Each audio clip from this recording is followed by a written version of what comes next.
गुढीपाडव्याच्या निमित्ताने नागपुरात शोभायात्रा निघत आहे आणि या शोभायात्रेमध्ये प्रसिद्ध अभिनेत्री सई ताम्हणकर या सहभागी झालेल्या आहेत. ताई, काय सांगाल?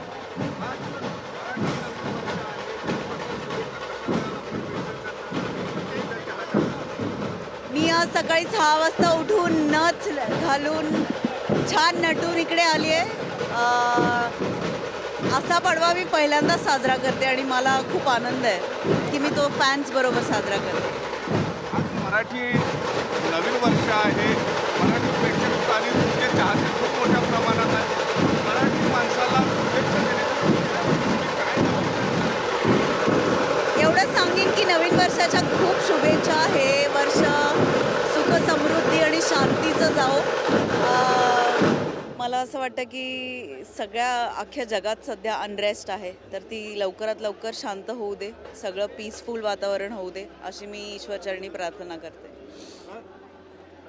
नक्कीच या होत्या सई ताम्हणकर, प्रसिद्ध अभिनेत्री. यांनी या शोभायात्रेमध्ये सहभागी झालेल्या आहे आणि त्यांनी जे जगामध्ये जे सुरू आहे त्यामध्ये कुठेतरी शांतता येऊ दे अशा प्रकारची एक अपेक्षा जी आहे ती या ठिकाणी व्यक्त केलेली असल्याचं पाहायला मिळते आहे.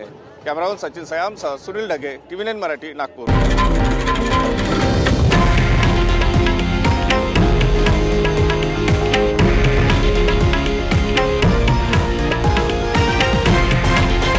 हे आहे देशातील नंबर 1 न्यूज नेटवर्क आणि आपण पाहत आहात TV9 मराठी, एकमेव.